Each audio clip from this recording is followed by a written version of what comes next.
राधे राधे। स्वागत है आप सबका आपके अपने चैनल निष्ठा भक्ति भाव पर। आप सभी को जैसे कि पता है कि अभी चल रहा है वैशाख का महीना और इस माह में स्नान दान और पूजा पाठ का बहुत ही ज़्यादा महत्व बताया गया है। इस माह में श्री कृष्ण की पूजा की जाती है जिससे कि हमें अपार धन संपदा, समृद्धि और सुख की प्राप्ति होती है। साथ ही साथ में इस माह में कुछ ऐसी कथाएं हैं, कहानियां हैं जिनको सुनने से और भी ज़्यादा शुभ फल की प्राप्ति हो सकती है। तो वही कथाएं मैं आज आपके लिए लेकर आई हूँ। उनमें से ही एक कथा है जो कि है बांदरी की कहानी। वैशाख के इस पावन माह में यह कथा सुनना बहुत ही ज़्यादा अच्छा रहता है। तो इस कथा को सुनाने से पहले यदि आप हमारे चैनल पर नए हैं तो चैनल को सब्सक्राइब करिएगा। आज का वीडियो आपको पसंद आता है तो वीडियो को भी लाइक और शेयर ज़रूर करिएगा। तो चलिए कहानी शुरू करते हैं। एक समय की बात है, एक राजा था। उसने 3 शादियां की किंतु फिर भी उसके कोई पुत्र नहीं हुआ। किसी पंडित ने उसे वैशाख स्नान की सलाह दी। तब उसने रोज वैशाख माह में ब्रह्म मुहूर्त में उठकर गंगा नदी में स्नान करने का नियम बनाया। राजा का आदेश था कि उससे पहले नदी में स्नान कोई ना करे। तो जब भी वह स्नान करने जाता तो उसे गंगा के जल में शांत और स्थिर होने के बजाय हलचल दिखाई देती थी। उसे लगा कि अवश्य ही उससे पहले कोई इस नदी में स्नान करके जाता है। उसने पहरेदार बिठा दिए कि कोई आता दिखे तो पकड़ लेना। वहां नदी के किनारे ही एक पेड़ पर एक बांदरी रहती थी। वह नित्य राजा के पहले ही स्नान करके पेड़ पर चढ़ जाती थी। महीना पूरा होने आया किंतु कोई पता ना लगा।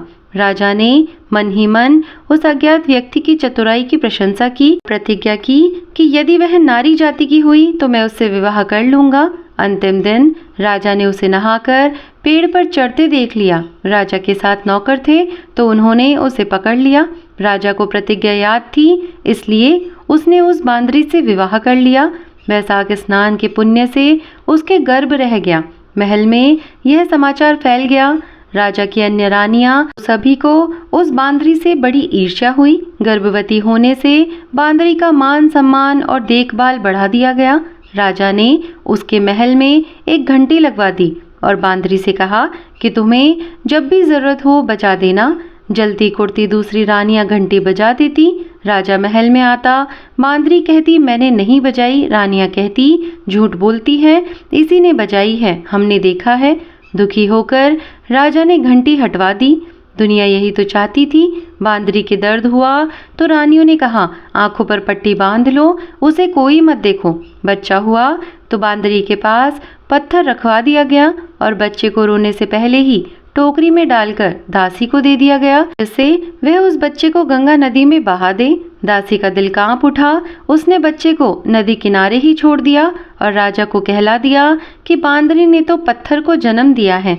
इधर कुम्हार नदी पर नहाने गया तो बच्चे को घर लाकर कुम्हारी को दे दिया। उस कुम्हार और कुम्हारी के बच्चे नहीं थे सो प्रसन्न होकर उन्होंने उस बच्चे को रख लिया। भगवान की देन समझकर पालने लगे। उस दासी ने कुम्हार को बता दिया था कि जो बच्चा तुम्हें नदी किनारे मिला है वह बांदरी का बेटा है। रानियों ने गंगा जी में डुबाने को कहा था किंतु मैं उसे किनारे पर ही छोड़ आई थी। थोड़ा बड़ा होने पर बालक भी सच्चाई जान गया। इससे उसे रानियों पर बहुत ही क्रोध आया। एक दिन बड़ी रानी सिर धोकर बाल सुखाने गई तो उसने पत्थर फेंक कर मारे। अन्य रानियां भी धूप सेकने बड़ी रानी के साथ आई थी। उन सभी के साथ ही साथ बड़ी रानी के सिर में भी चोट लगी। रानियों ने राजा से शिकायत की कि कुम्हार का लड़का पत्थर फेंककर हमें नुकसान पहुंचाता है। सो राजा ने कुम्हार को गांव से निकाल दिया। कुम्हार दूसरे गांव में जाकर रहने लगा। उस गांव में 108 लड़कियां थीं जो रोज गंगा स्नान के लिए जाती थी। वे बैसाख नहा रही थी, पीपल पतवारी सींचती थी। कथा कहती थी एक दिन देर होने के कारण धूप तेज हो गई, प्यास भी बहुत तेज लगने लगी।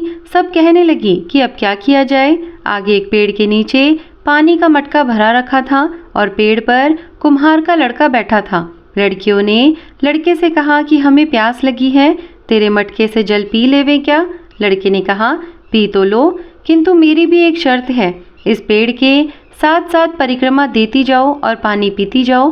किसी ने हाँ कहा, किसी ने ना कहा किंतु प्यास बहुत तेज लग रही थी। पानी सामने था तो रहा नहीं गया सो सभी ने परिक्रमा देकर पानी पी लिया। लड़कियों के माता पिता को पता चला तो सबने कहा, तुम्हारी तो उस कुम्हार के बेटे से शादी हो गई। ना चाहते हुए भी सब माँ बापों ने कुम्हार को जाकर सब बात बताई। कुम्हार ने कहा, इतनी सब लड़कियों को मेरा बेटा कैसे संभालेगा। माता पिता ने कहा कि यह तो उसी से पूछो जिसने इन लड़कियों से पेड़ के फेरे दिलवाए हैं। लड़के से पूछा तो उसने कहा कि मैं सब संभाल लूंगा। उन सब लड़कियों की शादी उस कुम्हार के लड़के से हो गई। 9 महीने बाद हर लड़की से एक एक लड़का हुआ। एक दिन लड़के ने सोचा कि अपने महल में चलकर सभी बहुओं को और पुत्रों को माता पिता का आशीर्वाद दिला लावे। सारे परिवार को साथ लेकर राजा से मिलने उसके महल में गया। उसने सबको पहले ही समझा दिया था कि राजा के वे बांदरी के पैर छुए, अन्य रानियों के नहीं। सबने ऐसा ही किया। बड़ी रानी को बहुत क्रोध आया। उसने राजा को कहा कि यह वही लड़का है जिसने मुझे पत्थर मारा था और जिसे आपने देश से निकाल भी दिया था। आज फिर मेरे पैर ना छूकर मेरा अपमान किया है। देखो, इसे मरवा डालो। राजा ने कुम्हार के बेटे से पूछा तो उसने कहा, मैं इस बांदरी का बेटा हूँ। ये जो मेरे साथ स्त्रियाँ और बच्चे हैं वे आपकी बहुएं और पोते हैं। बड़ी रानी ने मुझे दासी के हाथ गंगा जी में डुबाने भेजा था। यह तो दासी का भला हो कि उसने मुझे गंगा जी में ना फेंककर नदी के किनारे रख दिया, जहाँ से कुम्हार ने मुझे घर ले जाकर लालन पालन किया। जब राजा ने दासी को बुलाकर पूछा तो सारी सच्चाई सामने आ गई। रानियों को सोने महल में जाकर रहने का आदेश दे दिया गया था। वह लड़का, बहुएं और बच्चे महल में रहने लगे। बांदरी का बेटा राजा बन गया। राजा ने दासी को भी भारी इनाम दिया। बांदरी के बेटे ने राजा बनने पर कुम्हार और कुम्हारिन को भी महल में ही बुला लिया और वे सभी बहुत ही सुख शांति और खुशी से रहने लगे। हे भगवान, बांदरी जैसा बेटा सबको देना। कहानी कहने वाले, सुनने वाले और हुंकार भरने वाले को सबका भला हो। तो इस प्रकार से यह कथा कहानी यहीं पर समाप्त होती है। उम्मीद करती हूँ कि आज की ये कथा आप सभी को पसंद आई होगी।